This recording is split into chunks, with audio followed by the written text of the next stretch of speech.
Special motivational training. আর এই motivational training পরিচালনার জন্য এই মুহূর্তে মঞ্চে আসবেন দক্ষিণ এশিয়ার অন্যতম শ্রেষ্ঠ নেটওয়ার্কার, ব্যবস্থাপনা পরিচালক, ডেস্টিনি 2000 লিমিটেড, জনাব মোহাম্মদ রফিকুল আমিন। যে বিষয়টা নিয়ে সবসময় আমি কথা বলতে বেশি ভালোবাসি, সবচেয়ে বেশি ভালোবাসি যে বিষয়টার উপরে, সেটার নাম হচ্ছে স্বপ্ন দেখা। আমার মনে আছে আমি কিছুদিন আগে রেডিও টুডেতে হঠাৎ করে প্রথম একটা গান শুনতেছিলাম। গানটা চলতেছে, আমার কানে বাজতেছে। আমি চিন্তা করলাম এই গানটা কারা তৈরি করলো, এত সুন্দর গান। আমি চেষ্টা করলাম গানটা খরিদ করা যায় কিনা। ওরা বললো না, এটা খরিদ করা যাবে না, এটা আরেকজনের গান। আর পারলাম না, কিন্তু গানটা খুবই সুন্দর। আমি যখনই সুযোগ পাই তখনই গানটা শুনি, এবং গানটার দুইটা লাইন বলবো, এসো স্বপ্ন দেখি স্বপ্ন দেখাই। বাংলাদেশে এই ধরনের গান মানে তৈরি করতে পারে বা চিন্তা করতে পারে আমার ধারণা ছিল না। সেই দিন এই গান শোনার পরে আমি তখন বুঝতে পেরেছিলাম শুধু আমরা যে ডেস্টিনি ডিস্ট্রিবিউটাররা যে শুধু স্বপ্ন দেখছি, কথাটা সত্যি না। আরো বহু লোক স্বপ্ন দেখছে। আমাদের স্বপ্নের ধারা আর ওদের ধারার মধ্যে একটু পার্থক্য আছে। আমি বিশ্বাস করি আমাদের স্বপ্নগুলোর সাথে একটা পরিকল্পনা আছে, একটা অ্যাকশন প্ল্যান আছে, একটা অ্যাকশন আছে, একটা টার্গেট আছে, একটা ডেট সেট করা আছে। ওই স্বপ্নগুলোর মধ্যে ওগুলো নাই হয়তোবা। স্বপ্ন দেখছে কিন্তু সেই স্বপ্ন অর্জনের কোনো লক্ষ্য নাই। আমাদের স্বপ্নগুলো কিভাবে বাস্তবায়ন করা যায় এটার জন্য আমরা প্রশিক্ষণের ব্যবস্থা করি, আমরা প্রশিক্ষণ নিয়ে থাকি। ওগুলো তো হয়তো এই জিনিসটা নাই আমার ধারণা। এই জায়গাটাতে আমরা ব্যতিক্রম। তো আমি এই জন্য আপনারা যারা স্বপ্ন দেখতে আসছেন, যারা স্বপ্ন দেখছেন এবং আরেকজনকে দেখাচ্ছেন, আপনাদের সবাইকে একসাথে আমি অভিনন্দন জানাচ্ছি। কিন্তু একটা জিনিস আমি আপনাদেরকে পাশাপাশি একটু সতর্ক করতে চাই। একটু সতর্ক এই জন্য, আপনাদের স্বপ্নগুলো যেন কেউ চুরি করার চেষ্টা করতে না পারে, চুরি করতে যেন না পারে। স্বপ্ন কিন্তু চুরি হয়ে যায়। আমি আজকে আপনাদেরকে সেই সিমটম গুলো বলবো যে কিভাবে স্বপ্ন চুরি হয়ে যায়, আর সেই স্বপ্ন চোরদের থেকে কিভাবে নিজেকে রক্ষা করতে হয়। স্বপ্ন চুরি করা খুব সহজ, চুরি হয়ে যাওয়াটা খুব সহজ। কিভাবে? মনে করেন আপনি আজকে এই সেশনটা দেখার পরে স্বপ্ন দেখা শুরু করলেন যে আপনি ডায়মন্ড হবেন, আপনি ট্রিপল ডায়মন্ড হবেন, আপনি যে আজকে ডায়মন্ড হয়েছে সে যতদিনে ডায়মন্ড হয়েছে তার অর্ধেক সময় ডায়মন্ড হয়ে যাবে, এরকম স্বপ্ন দেখা শুরু করছেন। কারোর সাথে আপনি এই জিনিসটা অংশগ্রহণ করছেন, শেয়ার করছেন। সে প্রথমে হেসে দিল,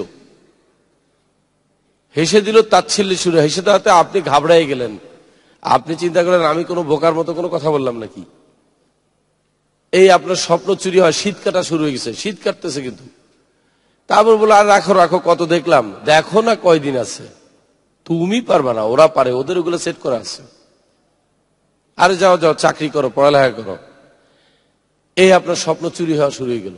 জানেন এই স্বপ্নটা চুরি করে কারা? বাইরের কেউ না, কিন্তু প্রথম স্বপ্ন চোর হচ্ছে ঘরের লোক, ভাই বোন, মা বাপ, বউ। এরা যে স্বপ্ন চুরি করে ইচ্ছে করে না, তারা মনের অজান্তে স্বপ্ন চুরি করে। একটা সর্দি রোগ বা চোখ উঠেছে, চোখ ওঠা রোগকে কেউ কারোর শখ করে দেয় নাকি, কিন্তু আপনি তার সাথে কিছুক্ষণ ঘোরাঘুরি করেন, আপনার চোখ ওঠা শুরু হয়ে যাবে।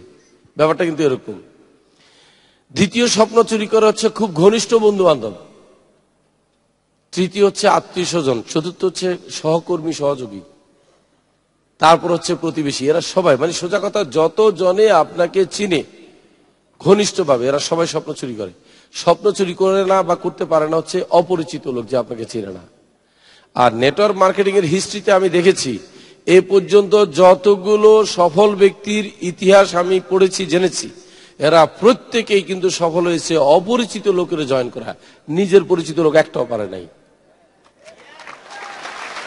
তাহলে নিজের পরিচিত লোকের জয়েন করাতে কিন্তু সে গেছে। তখন আমার কাছে মনে আছে, আমি যখন প্রথম দিকে MLM এর ট্রেনিং করাতাম, তা আমার কাছে অনেকে আসছে, আইসা বলতো আমি আমার ভাইরে বুঝাইতে পারতেছি না, চাচারে বুঝাইতে পারতেছি না, অমুকের বুঝাইতে পারতেছি না, এখন আমি কি করবো। তাই কি আপনি বলতে চাচ্ছেন আমি আমার আত্মীয় স্বজনকে দাওয়াত দেবো না? আমি বলছি অবশ্যই দেবেন। বলে তাহলে ওরা যে আসতেছে না? আমি যে আপনি এই জন্যই দাওয়াত দিবেন যে ওরা আসবে না হিসাবে, আর ওদেরকে দিয়ে আপনার হাত পরিষ্কার করতে হবে। যেমন কি একজন ডাক্তার, সার্জিক্যাল ডাক্তার যখন সার্জারি শিখে তখন কিন্তু সে লাশ কাটে, আর লাশটা কাটার সময় তার হাত কাঁপে না। বলতে পারেন তার লাশ কাটার সময় হাত কেন কাঁপে না? কারণ সে জানে লোকটা মৃত, এরে কাটলে সে ব্যথা পাবে না। কিন্তু একটা জীবিত লোকের যখন সে কাটতে যায় তার কিন্তু হাত কাঁপে, একটু চিন্তা হয়। আমি বলছি যে আপনি কি করবেন, মনে করবেন যে এরা আত্মীয় স্বজন যারা আছে এরা লাশ, এদের উপর দিয়ে চলবে আপনার ডেইলি প্র্যাকটিস। আপনার যদি 2 জন আত্মীয় থাকে, 2 জনের উপর দিয়ে ডেইলি প্র্যাকটিস চলবে। কিভাবে? ডেইলি আপনি দাওয়াত দিবেন, আসেন ভাই কিছু করি, উনি বলবে ধর মিয়া রাখেন, থ্যাংক ইউ দিয়ে চলে যাবেন। ডেইলি কেন বলবেন? ডেইলি বলতে বলতে একদিন উনি বিরক্ত হয়ে কিন্তু আপনাকে জিজ্ঞাসা করবে যে আচ্ছা আমি তো আপনার যতবারই জিজ্ঞাসা করছেন ততবারই উত্তর দিছি, আমি আপনার এখানে যাব না, আপনি ডেইলি কেন জিজ্ঞাসা করেন? আপনি উত্তর দিবেন আমি এই জিনিসটা জানি কিন্তু আপনি আসবেন না। কিন্তু অনুশীলন করার জন্য আপনার মতো জিনিস আর না, আমি এই জন্য ডেইলি আপনার ডাকি। যদি বলে কেন, কারণ আমি খামাখা বাইরের একটা ভালো লোকের নষ্ট করার চাইতে যেটা নষ্ট আছে এইটার উপরে আমি এক্সপেরিমেন্ট চালাই। আপনার উপর দিয়ে প্র্যাকটিস করতে করতে হাত পরিষ্কার হয়ে গেলে তারপর বাইরে যাব আমি। কথাটা কিন্তু ঠিক না, এইগুলো শিখেতাম আমি, এটা 2003 সালের কথা। সোজা কথা হচ্ছে আপনি এত স্ট্রংলি থাকবেন যাতে কেউ আপনার স্বপ্ন চুরি করতে না পারে, এবং স্বপ্ন চোর সম্পর্কে খুব সাবধান থাকতে হবে। আমি এই আইডিয়াটা পেয়েছি কোত্থেকে সেটাও আজকে বলি। আজ থেকে 15-20 বছর আগের কথা। আমি যখন প্রথম MLM-এ কাজ শুরু করি সুদূর কানাডাতে, তো প্রথম 3 বছর কিন্তু আমি পুরো নেগেটিভ চিন্তা নিয়ে কাজ করেছি। আমার মাথার মধ্যে প্রোগ্রাম করা হয়েছিল যে আমি শুধু টাকা কামাবো, আর কোনো কথা নাই, লোক আনো, জয়েন করার, টাকা কামাবো, আর অন্য চিন্তা করার দরকার নাই। আমার আপলাইন টের পেয়েছিল কিন্তু যে আমি শুধু টাকার পিছনে দৌড়াইতেছি। তারপর আমি ধীরে ধীরে একদম উপরের দিকের আপলাইনের সাথে যখন প্রথম দেখা, সে আমাকে একটা বই দিল, ম্যাজিক অফ থিঙ্কিং বিগ। সেই বইটা পড়ার পর আমার একটু চেঞ্জ আসলো। তারপর আমার ইমিডিয়েট আপলাইন আমাকে একটা বই দিল, সেটার নাম হচ্ছে হাউ ফেইথ ওয়ার্কস, বিশ্বাস কিভাবে কাজ করে। আর একটু চেঞ্জ হলাম। মজার ব্যাপার হচ্ছে আমার মাঝখানের যে মাঝামাঝি আপলাইন, মানে আপলাইন যিনি ফেরদৌস, ইনি প্রথম আমার মাথার মধ্যে এই জিনিসটা স্ট্রাইক করলো। উনি আমাকে একটা বই উপহার দিল যে আমি তোমার জন্য বিশ্বের সেরা একটা বই উপহার দিচ্ছি, এটা তুমি পড়বা, এটার জন্য তোমার কোনো টাকা পয়সা দিতে হবে না, but keep it safe like $1 billion asset. আমি তখন তাকে জিজ্ঞাসা করলাম, $1 billion, how much really cost? বলে কাগজের দাম এটাতে $10, কিন্তু জিনিসটার দাম $1 বিলিয়ন। আমি বললাম কিভাবে? তো উনি আমাকে ব্যাখ্যা করলো, ম্যাকেনাস গোল্ড বলে একটা কাহিনী আছে, আপনারা অনেকে যদি পুরনো দিনের ছবিটা দেখে থাকেন, ম্যাকেনাস গোল্ড, গ্রেগরি বেকার। উনি বললো যে তুমি ম্যাকেনাস গোল্ড ছবিটাই না দেখবা, সেখানে দেখবা যে উপজাতিদের কাছে একটা সোনার খনির ম্যাপ আছে। এই ম্যাপটাকে উদ্ধার করার জন্য মানুষ একজন একজনকে মেরে ফেলতেছে, ইয়ে করতেছে। উদ্দেশ্য হচ্ছে ম্যাপটা তারা চাই। এই ম্যাপটাতে কি ছিল জানেন? এই ম্যাপটার মধ্যে একটা দিক নির্দেশনা ছিল যে কোনো একটা পাহাড়ের ভিতরে গোপনে হাজার হাজার টন স্বর্ণ আছে, খনি। সেই স্বর্ণের খনিটার আবিষ্কার করার জন্য ওই ম্যাপটা সবাই দরকার। এই ছিল সিনেমাটার পুরো কাহিনী।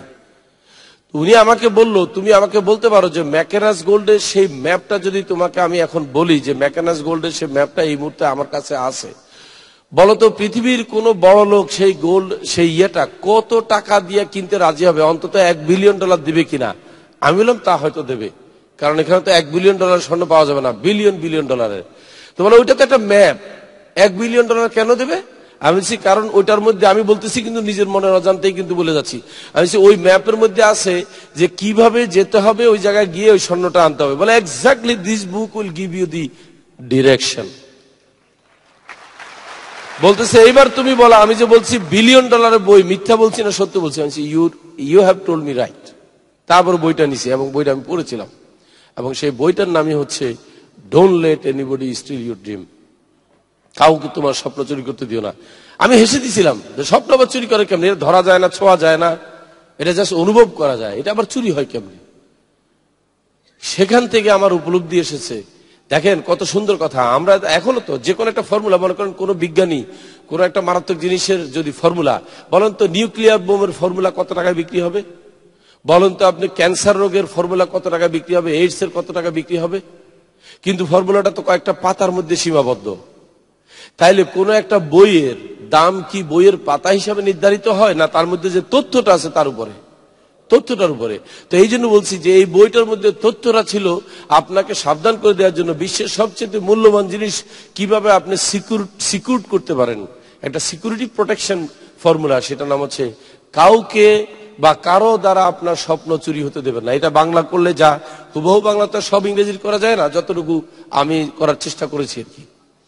কারণ কি, আপনি ভাববে, আপনাকে বুঝতে হবে একটা জিনিস, স্বপ্ন দেখাটা কিন্তু কোনো ভাগ্যের কোনো ব্যাপার না। এইটা আমরা যেদিন জন্ম নিয়েছি সেদিন থেকে আমাদের জন্মগত অধিকার হিসেবে প্রতিষ্ঠিত হয়েছে। স্বপ্ন দেখাটা ভাগ্যের ব্যাপার নয়, স্বপ্ন দেখাটা বরং আমাদের অধিকার, শিক্ষার মতো। আর এই একটা কারণে আমি আপনাদেরকে রিকোয়েস্ট করব, এই হল ভর্তি লোক সবাই আজকের পর থেকে সব সময় স্বপ্ন দেখবেন। স্বপ্ন দেখলে শুধু যে আপনার বড় বড় জিনিস অর্জন করা যায় তা না, এই তাৎক্ষণিকভাবেও কিছু অর্জিত হয়। তাৎক্ষণিকভাবে সেটা কি, সুস্থ থাকা যায়, রোগ হবে না, দুশ্চিন্তা থাকবে না, হাইপার টেনশন হবে না, চুল পড়ে যাবে না, ডায়াবেটিস হবে না, এরকম অনেক কিছুই আপনার প্রোটেকশন থাকবেন যদি আপনি স্বপ্ন দেখতে পারেন সব সময়। স্বপ্ন আমাদেরকে ইমিউন সিস্টেম বিল্ড করে আমাদের বডির মধ্যে। যিনি স্বপ্ন দেখতে জানেন তিনি সুস্থ থাকতে জানেন, তিনি সর্বদা সুস্থ থাকতে জানেন। এবং যারা বিশেষ করে স্বপ্ন দেখার এই প্র্যাকটিসটা পাওয়া যায় সাধারণত যারা MLM বা নেটওয়ার্ক মার্কেটিং করে। এবং আপনি যদি ইন্টারনেটে যান দেখবেন, আপনি তথ্য পাবেন, যারা সব সময় নেটওয়ার্ক মার্কেটিং, পৃথিবীতে যত লোক আছে তাদের মধ্যে যারা বাৎসরিক একটা অসুস্থতার হার আছে না, বছরে এতবার অসুস্থ হয়, MLM এর ডিস্ট্রিবিউটররা খুব রেয়ার অসুস্থ হয়, খুব রেয়ার। এখন আমরা কিন্তু স্বপ্ন দেখেছি, স্বপ্ন দেখা শুরু করেছি অনেক আগে। এই স্টেজে তো আমরা স্বপ্ন দেখেছিলাম যে আমাদের কোম্পানির জন্য স্বপ্ন, দেশের জন্য স্বপ্ন, ব্যক্তিগত স্বপ্ন। ব্র্যান্ড নিউ ডায়মন্ডের অনুভূতি শুনবো। এই মুহূর্তে অনুভূতি নিয়ে মঞ্চ আসবেন একেবারে brand new diamond executive Mohammad Mominul Islam. আসলে অনেক মেধা আছে বাংলাদেশে, অনেক যোগ্যতা আছে অনেক যুবকের মধ্যে, কিন্তু সেটাকে সঠিক মূল্যায়ন করা, সেটাকে প্রয়োগ করার সঠিক প্রতিষ্ঠান বাংলাদেশে নাই বিদায় হাজার হাজার মেধাবী যুবক আজকে আমি দেখি বিভিন্ন বিদেশি এমবেসির সামনে লাইন ধরে দাঁড়িয়ে আছে, বিদেশে চলে যাচ্ছে। তাই আমার স্বপ্নের সংগঠন ডেস্টিনিকে আমি অন্তর থেকে যতদিন বেঁচে থাকবো ততদিন আমি কৃতজ্ঞতা প্রকাশ করে যাব যে এই সংগঠন হাজার হাজার লক্ষ লক্ষ কোটি কোটি বেকার তরুণ তরুণীর স্বপ্নকে বাস্তবায়নের সুযোগ দিয়েছে। আমি তার একজন বেনিফিশিয়ারি।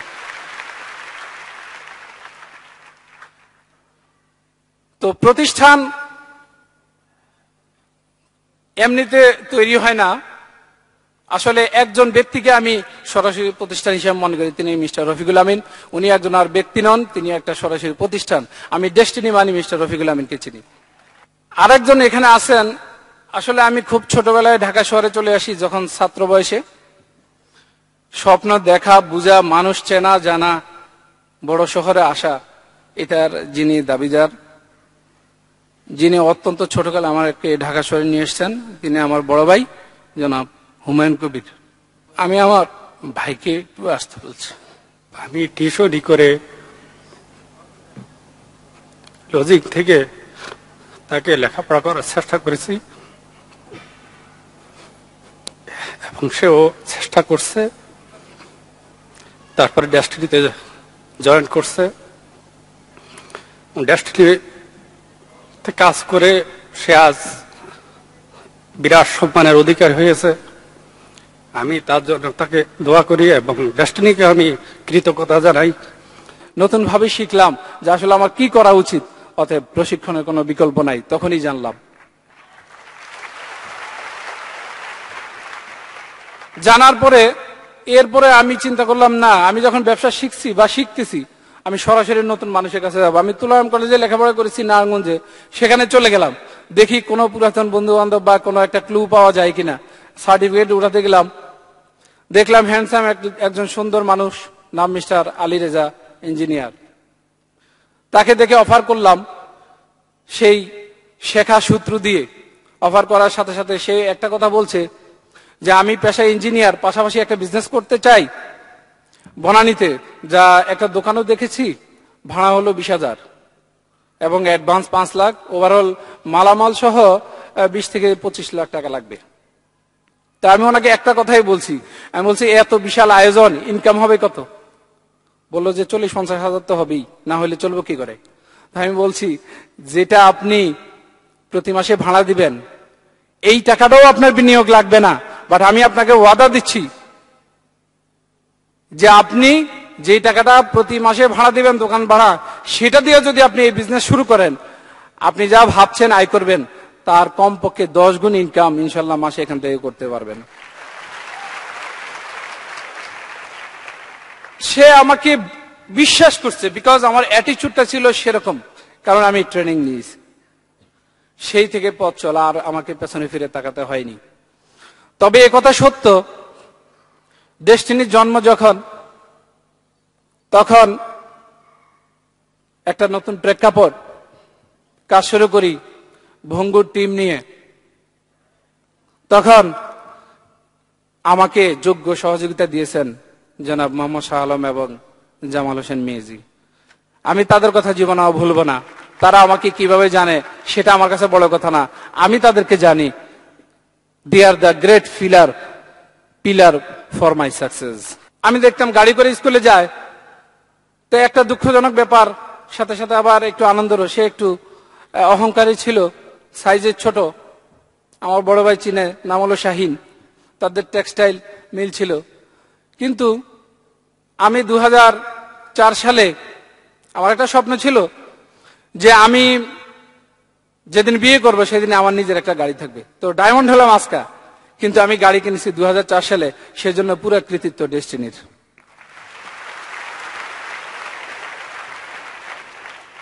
আমি আমার স্বপ্নটা পুরোপুরি বাস্তব করেছি। আমি নিজে গাড়ি ড্রাইভ করে আমার শ্বশুর বাড়িতে গেছি এবং আমার স্ত্রীকে আমার গাড়ি করেই আমার বাড়িতে প্রথম নিয়ে আসি। সে এটা একটা বিশাল অনুভূতি, এটা আসলে বলে বোঝানো যাবে না। মঞ্চে আসবেন ডাবল ডায়মন্ড এক্সিকিউটিভ সিরাজ মনির। ভাগ্য পরিবর্তন। এখন এখানে এসে যে একটু সফল হলাম, বলছে এর ভাগ্য ভালো। আমার নাকি ভাগ্য ভালো আর সবার ভাগ্য খারাপ। নেপোলিয়ান রাস্তা দিয়ে হেঁটে যাচ্ছেন, তখন দেখতেছেন একজন হাত দেখে জ্যোতিষ, হাতের রেখা থেকে, ভাগ্য রেখা থেকে তার ভাগ্য বলে দিচ্ছে অনেকেরই। তো নেপোলিয়ান গিয়ে বলতেছে যে বাবা দেখো তো আমার ভাগ্যে কি আছে। তখন হাত দেখে বলল নেপোলিয়ানকে যে আপনার তো ভাগ্য রেখাই নাই। কয় বাবা ভাগ্য রেখাটা কোন জায়গায় থাকে একটু দেখাও তো। এবার দেখাচ্ছে এই বরাবর থাকে। তো একটু পেন্সিল দিয়ে একটু রেখাটা একটু টেনে দেন না। টেনে দিছে। টেনে দেওয়ার পরে পাশ থেকে ছুরি উঠিয়ে হাতের ওই রেখা বরাবর খেচাং করে কেটে ফেলেছে। কেটে ওই জ্যোতিষবাবুর চোখের সামনে ধরেছে। জ্যোতিষবাবু ভাগ্য রেখা কি হয়েছে? উনি সাথে সাথে পড়ে গেছে। করে বাবা, যেই লোক নিজে হাতে কেটে ভাগ্য রেখা তৈরি করতে পারে তাকে আর ঠেকায় কে? তো বললো যে বাবা হবে হবে, আপনার ভাগ্য আর কেউ ঠেকাতে পারবে না। বন্ধুরা, ডেস্টিনি নামটি ভাগ্য, নিয়তি, এখানে ভাগ্য রেখার কারখানা। আজকে আমরা যে বন্ধুরা এখানে এই অডিয়েন্সে রয়েছি, আমাদের ভাগ্য রেখার দরকার নাই। ভাগ্য রেখা যদি না থাকে কোনো দরকার নাই, হাত যদি না থাকে কোনো দরকার নাই। আমরা কাজ করে আমাদের জীবনের ভাগ্য রেখা আমরা তৈরি করব এবং এই ডেস্টিনি সারা বাংলাদেশের ভাগ্য রেখা ইনশাল্লাহ তৈরি করে। বন্ধুরা,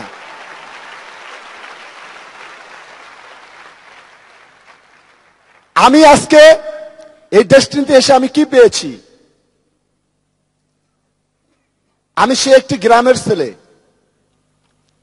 আজকে এই যে আপনাদের সামনে দাঁড়িয়ে এই চিন্মুক্তি সম্মেলনে এই যে এই সফলতার মঞ্চে দাঁড়িয়ে কথা বলছি, আমার কি এমন যোগ্যতা আছে বলুন তো? একদম গ্রামের ছেলে। কে তৈরি করেছে আমাকে? ডেস্টিনি 2000 লিমিটেড ডেস্টিনি তৈরি করেছে। বন্ধু, আমি ছাত্র, মাত্র ছাত্রত্ব শেষ করলাম, এখন বায়োডাটা নিয়ে বিভিন্ন দ্বারে দ্বারে ঘোরার কথা ছিল, ভাইয়া একটা চাকরি হবে, আর চক্ষু রাঙিয়ে বলতো ভ্যাকেন্সি খালি নাই। তাদের কাছে নয়, আমরা এখন লক্ষ লক্ষ বেকার ছেলেদেরকে বেকারত্ব দূর করার জন্য এখানে কর্মসংস্থানের ব্যবস্থা করে দিচ্ছি। চাকরির জন্য মানুষের কাছে যাচ্ছি না বন্ধুরা। এই একটি ছেলে কি এমন যোগ্যতা রয়েছে, ডেস্টিনি সারা পৃথিবীর মানুষের কাছে পরিচয় করিয়ে দিয়েছে। এবং বৈশাখী টিভিতে কয়েকবার দাঁড়িয়ে কথা বলার সুযোগ করে দিয়েছে ডেস্টিনি 2000 লিমিটেড, ডেস্টিনি তৈরি করে দিয়েছে। আমার কি এমন যোগ্যতা রয়েছে বন্ধু, ডেস্টিনি 2000 লিমিটেড আমাকে চমৎকার একটা গাড়ি ইউজ করার সুযোগ করে দিয়েছে। কি এমন যোগ্যতা রয়েছে বন্ধু আমার, আমি ডেস্টিনি থেকে পেয়েছি। আমার কি এমন যোগ্যতা রয়েছে বা অন্য কোথাও গেলে আমি পেতাম? এই অডিয়েন্সে সেলিব্রেশন করা হয়েছিল, 1,70,000 টাকা শুধু ফুল কিনেছিল সেলিব্রেশন দেওয়ার জন্য। বন্ধু ডেস্টিনি তো তৈরি করেছে, অন্য কেউ তো না।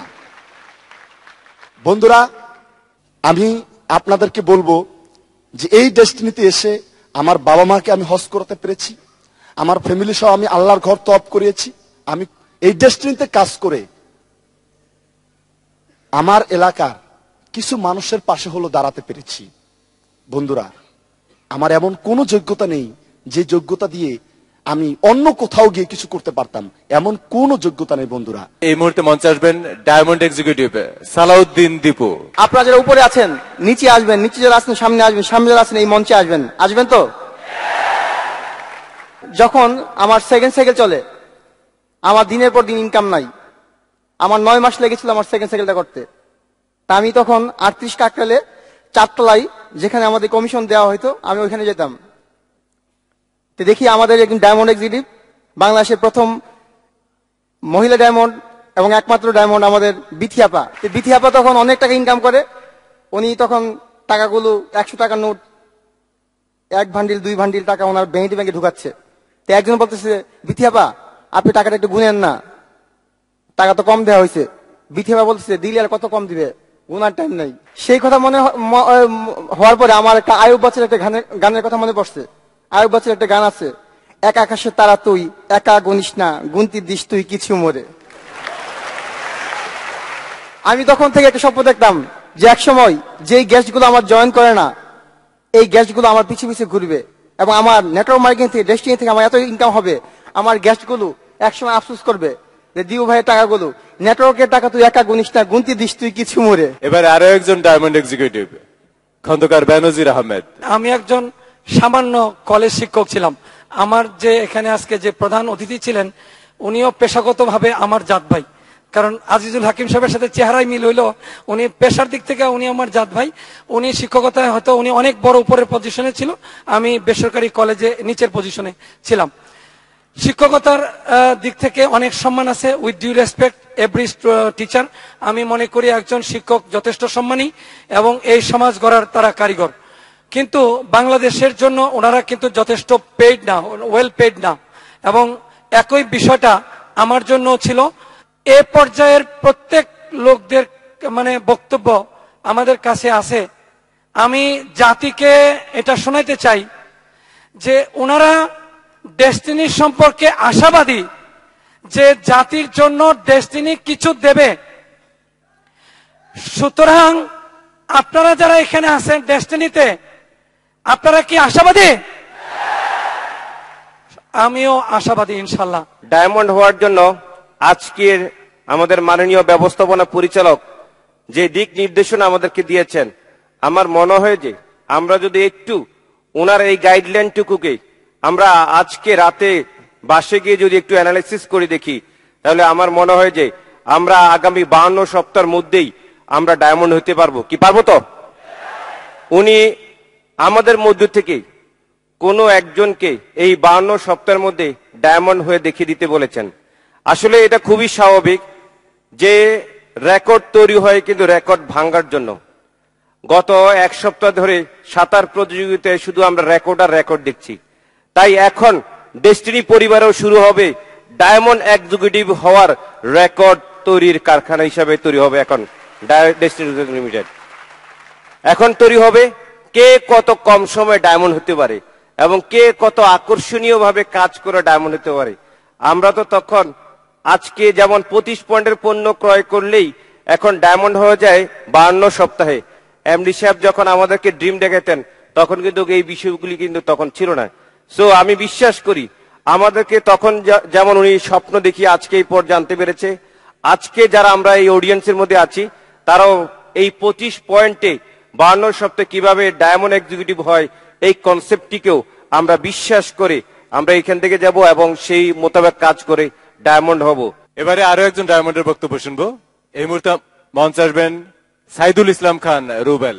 এমডি সাহেব এমন একটি পদ্ধতি নিয়ে আসছে, চেয়ারম্যান সাহেব এমনই একটি পদ্ধতি নিয়ে আসছে, আল্লাহ তাআলা যুগে যুগে বিভিন্ন সময় মানুষের উপকারের জন্যই মানুষকে পাঠিয়ে থাকে। যেমন বিভিন্ন সময় বিভিন্ন নবীজিকে যখন মানুষ অত্যাচার, রাহজানি, ব্যভিচারে লিপ্ত ছিল তখন বিভিন্ন নবীজিকে বিভিন্ন সময় পাঠিয়েছে এবং বিভিন্ন সময় মানুষের উপকারের জন্যই মানুষকে পাঠায়। ঠিক আমি বলবো বাংলাদেশের উপকারের জন্য তেমনি দুজন ব্যক্তিকে পাঠিয়েছে এবং তারা এমন পদ্ধতি দেখিয়েছে, এমন স্বপ্ন দেখিয়েছে। আমি দেখতেছি 2012 সাল নাগাদ বাংলাদেশে প্রত্যেকটি মানুষের, প্রত্যেকটি ঘরে ঘরে প্রত্যেকটি মানুষের একমাত্র ড্রিম থাকবে, প্রথম ড্রিম, আমি ডেস্টিনি ডায়মন্ড হতে চাই। এর কারণ একটাই, এর কারণ হলো ডেস্টিনি ডায়মন্ড যারা আজকে দেখেন ডায়মন্ডে যদি লেক্সাস 470 গাড়ি চালায় জুবাইর সোহেল ভাই 1,80,00,000 টাকা দাম, সিরাজুল মনির ভাই প্রাডো গাড়ি চালাচ্ছে, ডায়মন্ড হয়ে যদি এটা হয় তাহলে ক্রাউন অ্যাম্বাসাডর হয়ে কি হবে বুঝতেই পারতেছেন আপনি।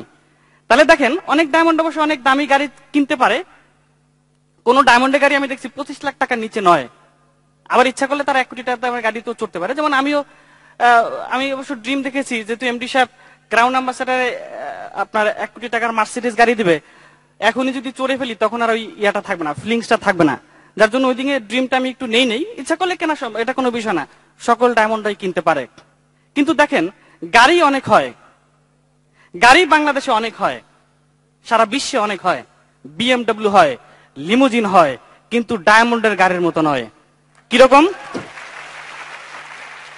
কিরকম ঢাকা শহর থেকে বিএমডব্লিউ গাড়ি চলে, মার্সিডিজ চলে। আমি আসার সময় শফিউল্লাহ ভাইকে বলতেছিলাম, শফিউল্লাহ ভাই ওই যে দেখেন মার্সিডিজে অনেক লোক চড়ে, হতে পারে সেটা অনেক দামি, আমি বলবো তার চেয়ে বেশি দামি হলো এই ডায়মন্ডের গাড়ি। উপরে গেল কি বললাম, ডেস্টিনি, 2 নম্বর কি ড্রিম, 3 নম্বর হলো ডায়মন্ড। এর সঙ্গে আর একটা ডি দরকার, সেটা হলো ডিসিপ্লিন। এই ডিসিপ্লিন, এইটা দিয়েই কিন্তু আমরা বাংলাদেশের ভাগ্য জয় করব। ডেস্টিনিতে এমন লোক থাকবে না যে সিগারেট খাবে, করা যাবে না। যে জিনিসটা খারাপ এটা পরিষ্কার করে বলে দিতে চাই। আমরা কি জানি যে ধূমপান স্বাস্থ্যের পক্ষে ক্ষতিকর? যে জিনিসটা ক্ষতিকর, যেটা খারাপ, সেটা বর্জন করতে হবে এবং কোনোদিনই আমাদের দ্বারা উল্লেখযোগ্য বড় কাজ হবে না যতক্ষণ পর্যন্ত আমরা নিজেদের তৈরি না করি। দেশ যদি গড়তে চাও মানুষ গড়ো আগে, নইলে দেশ যাবে জঞ্জালের ভাগে। দেশ কিন্তু আবর্জনায় পরিণত হয়েছে, মানুষ নয়, মানুষরূপী পশু এরাই কিন্তু বিভিন্ন ক্ষেত্রে রাজত্ব করছে। সেখানে যদি উন্নত মনা যে কথাগুলো বলা হবে তার প্রতিফলন যদি আমার জীবনে না ঘটে, তার বাস্তবায়ন যদি আমি না করি, আমার দ্বারা কিন্তু বড় কিছু নির্মাণ করা সম্ভব হবে না। 2012 সালের মধ্যে শুধু বেকারত্ব মোচন আমরা করতে চাই না, একটা নতুন বাংলাদেশ তৈরি করতে চাই। প্রত্যেকটা মানুষ স্বাস্থ্যবান হবে, প্রত্যেকটা মানুষ বিত্তবান হবে, প্রত্যেকটা মানুষ চরিত্রবান হবে, যাদের দেখে সারা পৃথিবী বলবে এই বাংলাদেশ যারা স্বাধীনতা যুদ্ধ করে তারা দেশটা নির্মাণ করেছে, কারো দয়ার দান গ্রহণ করে নাই। মঞ্চে আসছেন জনাব Jasimuddin Rana, deputy finance director, destiny 2000 limited. সংস্কার বা পরিবর্তন, আপনারা অনেকে ইতিমধ্যে অনেকভাবে আমাদেরকে জানিয়েছেন, ফোন করেছেন যে অনেকগুলো পরিবর্তন এসেছে, বিশেষ করে প্রোডাক্টের ক্ষেত্রে পরিবর্তন, এসপিডির ক্ষেত্রে পরিবর্তন এবং জয়নিং এর ক্ষেত্রে পরিবর্তন, যেটাকে অনলাইন জয়নিং বলা হচ্ছে। শুধু আমরা খুশি হব না, ইতিমধ্যে বর্তমান সরকারের বিভিন্ন পর্যায় থেকে আমাদেরকে সেলিব্রেট করা হচ্ছে এবং আরো হবে। কারণ বর্তমান সরকার ঘোষণা করেছে 2021 সালের মধ্যে দেশকে ডিজিটাল বাংলাদেশ বানাবে। ইতিমধ্যে আমরা আমাদের সকল ক্ষেত্রে নিজেদেরকে ডিজিটাল অবস্থায় নিয়ে যাওয়ার ব্যবস্থা গ্রহণ করেছি এবং 2012 সালের মধ্যে সারা বাংলাদেশের কমপক্ষে 1 কোটি লোক যারা আমাদের ডিস্ট্রিবিউটর, তাদের জীবনের প্রতিটি কাজ যেগুলো আমাদের সাথে সম্পর্কিত এবং আমাদের বাইরে, আমাদের সবচেয়ে বড় যেই বিষয়টি হচ্ছে সেটি হচ্ছে প্রযুক্তির সর্বোত্তম ব্যবহারের মাধ্যমে আমরা আমাদের প্রত্যেকটি কাজকে সামনের দিকে এগিয়ে নিয়ে যাব। মঞ্চে আসছেন আল্লামা সাইদ রিদওয়ান বিন ইসাক, মাননীয় চরমোনাই পীর সাহেব। আমি মনে করি এদেশের মানুষের যে হৃদয়ের ভিতরে যে চেতনাবোধ এবং অন্যান্য পৃথিবীর ভিতরে সবচেয়ে গ্যাদার মানুষ বা সবচেয়ে বেশি এই অল্প জায়গায় বেশি মানুষ থাকে একমাত্র এই বাংলাদেশ, প্রায় 1200 প্রতি বর্গ কিলোমিটারে।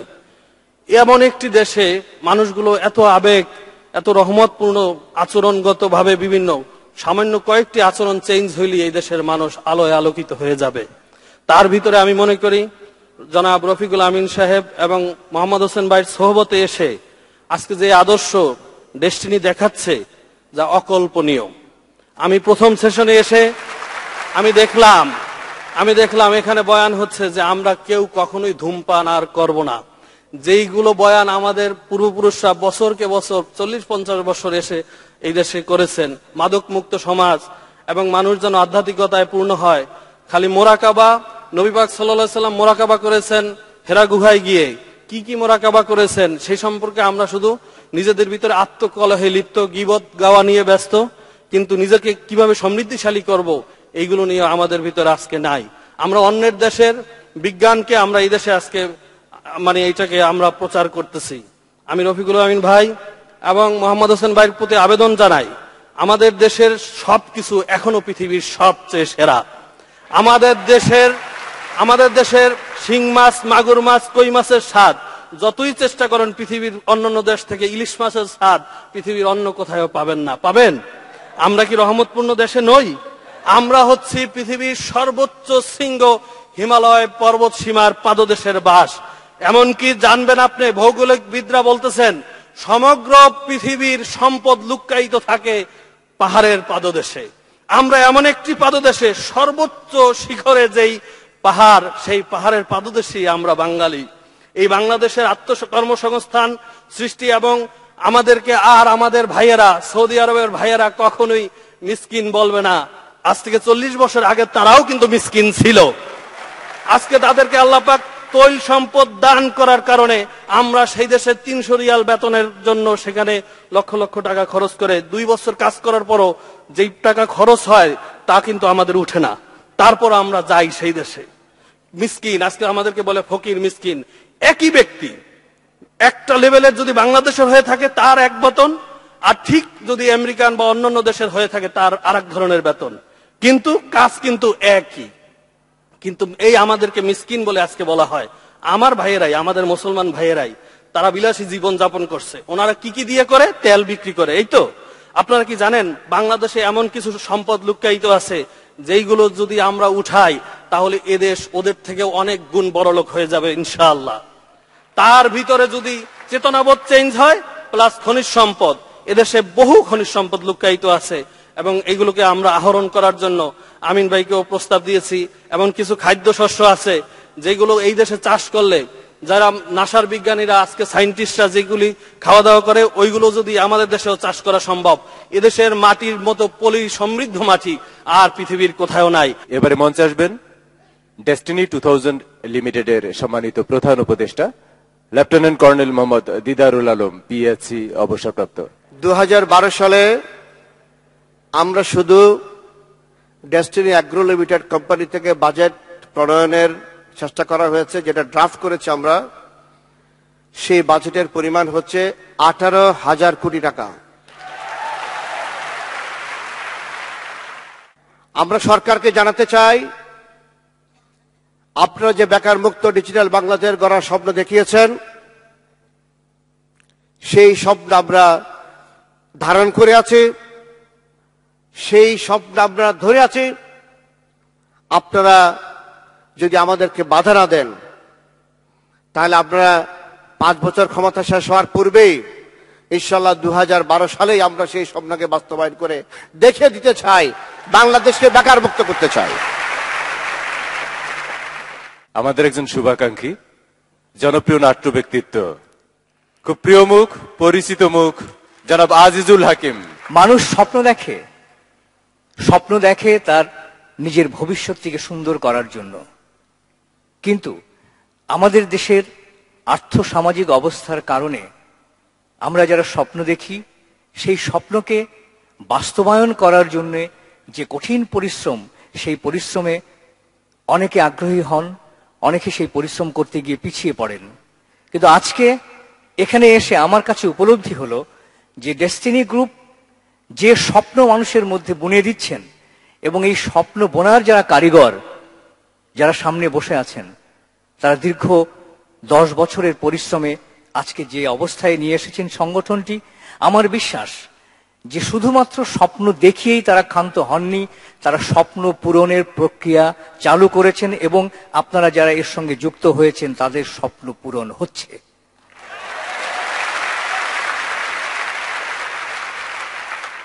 আজকে আমরা আমাদের নতুন প্রজন্মের দিকে তাকিয়ে দেখি, যারা মাদকাসক্ত হয়ে পড়ছে, যারা বিভিন্নভাবে সমাজ থেকে বিচ্যুত হয়ে পড়ছে, তাদেরকে এই স্বপ্ন দেখানোর সুযোগটা দিতে হবে। আমার বিশ্বাস আজকে যারা ডেস্টিনির সঙ্গে আপনারা যুক্ত হয়েছেন, আজকে যারা ডায়মন্ড হয়েছেন, যারা এই গ্রুপের সদস্য, যারা এই স্বপ্নকে ভালোবাসছেন, এই স্বপ্নকে বাস্তবে রূপান্তর করার চেষ্টা করছেন, তাদেরও অনেক দায়িত্ব। যারা এই ধরনের সমাজ থেকে বিচ্যুত নতুন জেনারেশন যারা আছে, তাদেরকে আপনাদের সঙ্গে সম্পৃক্ত করুন। এবং আজকে মাননীয় ব্যবস্থাপনা পরিচালক সাহেব যে স্বপ্নের কথাগুলো বলেছেন, এবং যেভাবে তিনি একের পর এক বৈশিষ্ট্যগুলো আপনাদের সামনে তুলে ধরেছেন, সেগুলোতেই আসলে মানুষের মধ্যে স্বপ্ন জাগায় এবং সেই স্বপ্নকে বাস্তবায়ন করার জন্য আকাঙ্ক্ষা তৈরি হয়। শুধু মন্ডলী, এবারে মঞ্চে আসবেন পরিচালক ক্রয় ডেস্টিনি 2000 লিমিটেড জনাব মেজবাউদ্দিন স্বপন। আপনি আপনাকে যে অবস্থানে দেখতে চান আপনি সেখানেই আসতে পারবেন, কারণ 2012 সালের পরে আমরা যে বেকার মুক্ত যে বিজয় র্যালিটা বের করব, সেই র্যালিটা থাকবে টেকনাফ থেকে তেতুলিয়া পর্যন্ত। সেখানে থাকবে আমাদের ডেস্টিনি ম্যানুফ্যাকচারের সেই মানে ডায়মন্ড ব্যান্ডের গাড়ি। সেখানে কি হবে, সে ডায়মন্ডরা প্রত্যেকটা নিজেরা সেদিন গাড়ি চালাবে, পাশে থাকবে তার ওয়াইফ। আর যদি মহিলা ড্রাইভার হয় তাহলে উনি গাড়ি চালাবে, পাশে থাকবে তার হাজবেন্ড। ভাবতে কেমন লাগে একবার দেখুন তো। চারিপাশে আপনার পিএইচডি, আপনার ডাউনলাইনটা তখন আপনাকে কি করবে, ফুল খাবার নিয়ে লাইনে থাকবে। আপনার পিছনে ছিটে থাকবে আপনার মা বাবা, তার পিছনে ছিটে থাকবে শ্বশুর শাশুড়ি। যদি 2টা বাচ্চা হয়, একটা থাকবে দাদির কাছে, একটা থাকবে নানির কাছে। হোল ফ্যামিলি টিপটা দিচ্ছেন। সো এই দৃশ্যের মধ্যে এর মধ্যে আপনি আছেন কিনা সেটা আপনাকেই খুঁজে বের করতে হবে। আপনার ইচ্ছাটাই যথেষ্ট এখানে আসার জন্য। এবারে মঞ্চে আসবেন আজকের চিফ ট্রেইনার, দক্ষিণ এশিয়ার অন্যতম শ্রেষ্ঠ নেটওয়ার্কার, ব্যবস্থাপনা পরিচালক ডেস্টিনি 2000 লিমিটেড, বেকার মুক্ত বাংলাদেশের প্রবাদ পুরুষ, স্বপ্নদ্রষ্টা মানুষ, জনাব মোহাম্মদ রফিকুল আমিন। স্বপ্ন নিয়ে যখন আমি যখন ট্রেনিং দেখাচ্ছিলাম, আপনাদেরও হয়তো জানতে ইচ্ছা করে এই স্বপ্ন দেখার অভ্যাসটা কবে থেকে তৈরি হয়েছিল। স্বপ্ন দেখার অভ্যাস তৈরি হয়েছিল 1990 সালে প্রথম। আমি তখন সুদূর কানাডাতে কোন এক রোববার, আমি তখন মাল্টিলেভেল মার্কেটিং এ জয়েন করেছি। সপ্তাহে 6 দিন চাকরি করি, একদিন MLM করি, সেটা হচ্ছে রোববার। তো আমাকে একদিন আমার আপলাইন আরেকটা সিটি থেকে ফোন করলো, ফোন করে বললো যে আগামীকাল এখানে একটা 5 স্টার হোটেল আছে, এখানে একটা গ্রুপের ট্রেনিং হবে, আমি আসতে পারবো না, তুমি যাও, এটা মিস করো না। এবং এটা একটা ওয়ার্কশপের মতো ট্রেনিংটা, 20-30 জন লোক নিয়ে হবে। তো আমি বললাম যে ঠিক আছে যাবো। আমাকে বললে যে তুমি চিন্তা করো না, তোমার টিকিট আমি কেটে রাখছি। আমি গেলাম, যথারীতি খুব সম্ভবত 10টায় শুরু হয়েছিল। তো 10টা থেকে বলা হলো বাই লাঞ্চ 1 o'clock শেষ হয়ে যাবে, 3 ঘন্টা। প্রথম লেসনটা দিচ্ছিলেন একজন ইটালিয়ান ভদ্রলোক, উনি এখানেও আসছিলেন, মিস্টার স্যাম। তো উনি ওনার পরিচয় দিলেন, উনি কি করতেন, দিয়ে বললেন যে এই কথা এইটা সেটা বলে আধা ঘন্টা উনি সময় নষ্ট করলেন, করে তারপরে বললেন যে সবাই শুরু করেন স্বপ্ন থেকে, যে MLM এর প্রথম ধাপ হচ্ছে স্বপ্ন দেখতে হবে। তো স্বপ্ন কিভাবে দেখতে হবে এটার উপর উনি আধা ঘন্টা আগে লেকচার দিলেন, আধা ঘন্টা লেকচার দিয়ে বললেন যে এবার কাগজ দিলেন যে তোমরা সবাই যার যার স্বপ্ন লেখো। তো সেই সিস্টেমে একটা পর্যায়ে ছিল গাড়ি পাওয়া। তো সবাই ওই গাড়ি পাবে, ভ্যাকেশনে যাবে, বাড়ি কিনবে, এগুলো লিখতেছে। তো আমি চিন্তা করতেছিলাম কি লিখবো, যে এমন কিছু লিখতে হবে যেটা সম্ভব, বাস্তব সম্মত, আবার এমন কিছু লেখা যাবে না যেটা ছোট স্বপ্ন হয়ে গেছে, বড় হইতে হবে। তো বিশ্বাস করেন নেহায়েতে একেবারে ঠাট্টার ছলে, মানে ঠাট্টাও বলতে পারেন, আমার নিজের ভিতরে একটা ওরকম ইন্সপিরেশন আসছে, যেহেতু স্যাম বলতেছিল যে যে কোনো স্বপ্ন দেখলে নাকি অর্জন হয়, যে কোনো, সেইভাবে বলতেছিল, এত বেশি বলতেছিল যে তখন মনে হচ্ছিল যে লেখি চাঁদে যাবো, এরকম কিছু। তারপরে ওইটা লেখি নাই, চিন্তা করলাম যে ঠিক আছে কি লেখা যায়। তো আমি অনেকগুলো স্বপ্নের কথা লিখলাম, যে আমি সপ্তাহে এত টাকা চাই, এই লিখতে লিখতে শেষ স্বপ্নটা লেখা ছিল একটা লাইন, যে আমি বাংলাদেশে যাব, MLM শুরু করব, বাংলাদেশকে বেকার মুক্ত করব। শেরেবাংলা কৃষি বিশ্ববিদ্যালয়ের অ্যাগ্রোনমি ডিপার্টমেন্টের প্রখ্যাত বিজ্ঞানী প্রফেসর ডক্টর পরিমল কান্তি বিশ্বাস।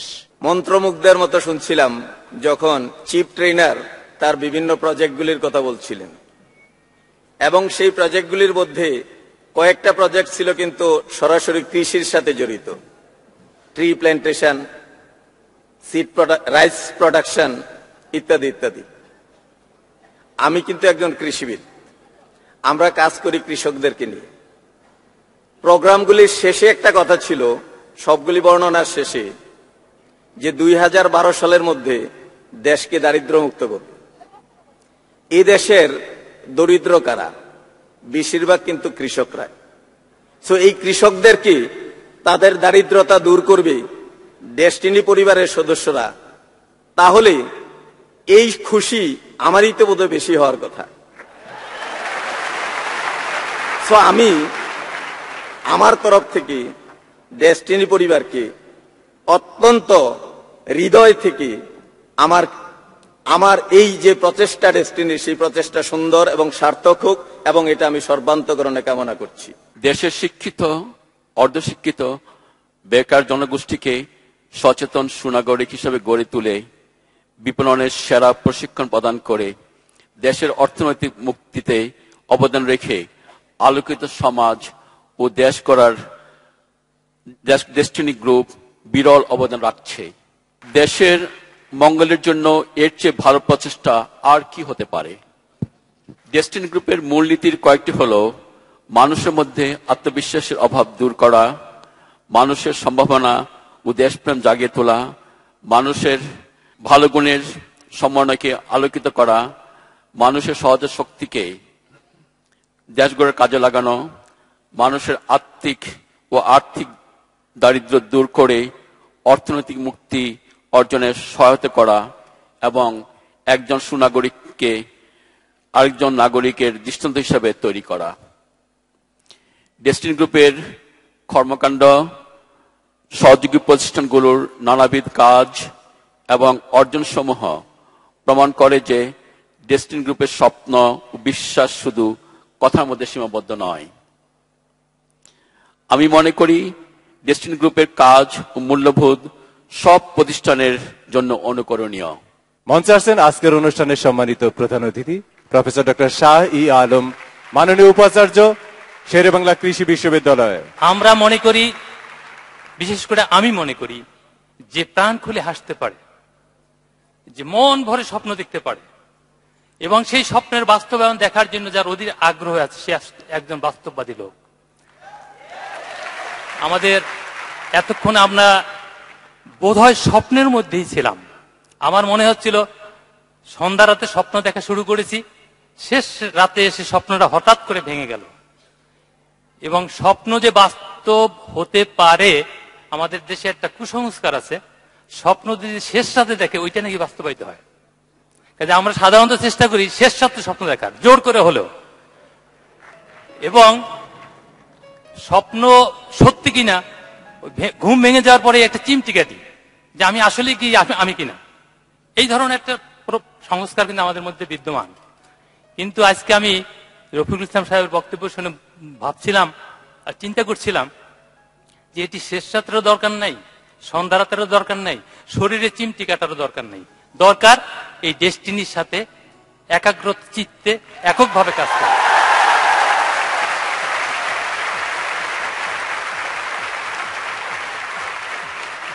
আমি আশা করছি এবং এটা আমি সর্বাত্মকরণে বিশ্বাস করি, আপনারা যারা ডেস্টিনি পরিবারের এখানে এসেছেন আপনারা সবাই একটি প্রতিজ্ঞায় আবদ্ধ হয়েছেন কিছুক্ষণ আগে, সবাই ডায়মন্ড হওয়ার স্বপ্ন দেখবেন। এবং শুধু স্বপ্নই দেখবেন না, সেই স্বপ্ন বাস্তবায়িত করার পদক্ষেপগুলিও কিন্তু আমিন সাহেব আপনাদেরকে বলে গেছেন। এবারে সমাপনী বক্তব্য, আর সমাপনী বক্তব্য নিয়ে এই মুহূর্তে মঞ্চে আসবেন আজকের অনুষ্ঠানের সম্মানিত সভাপতি, ডেস্টিনি 2000 লিমিটেডের সম্মানিত চেয়ারম্যান জনাব আলহাজ মোহাম্মদ হোসাইন। আমার যিনি আপলাইন ছিলেন এই বাইনারি সিস্টেমের একজন লেডি শ্রীলঙ্কান, নাম ছিল সিলবাম, সে একটা বই দিয়েছিলেন আমাকে। বইটার নাম ছিল হাং বাইডাং, সম্ভবত এমডি সাহেব পড়েছেন। সেই বইয়ে আমি দেখেছি হিউম্যান বিং মুখ দিয়া যা উচ্চারণ করে তাই হয়। তার জন্য আমার জীবনে নেগেটিভ কোনো শব্দ নেই, এভরিথিং পজিটিভ। তার জন্য আমি সবসময় বিশ্বাস করি হবে হবে হবে, তাই আমি অলওয়েজ পজিটিভ। তাই আমরা বলতে চাই, আমরা এখানে যারা আছি আজকের থেকে এমডি সাহেব বলছেন, সবাই বলছেন নেগেটিভ কোনো শব্দ উচ্চারণ আমরা করব না। আমি কখনো করি না, পারবো না বলতে কোনো শব্দ নেই। পৃথিবীতে যা আবিষ্কার করেছেন হিউম্যান বিংরাই করেছেন, অ্যানিমেলরা করার নাই। কিন্তু যেহেতু হিউম্যান বিংরাই করেছেন তো আমরা কেন পারবো না, এটি আমার প্রশ্ন। আজকে সকলকে অভিনন্দন জানিয়ে এবং সুস্বাস্থ্য কামনা করে এই প্রোগ্রামটি এখানে সমাপ্তি করছি। ধন্যবাদ সকল।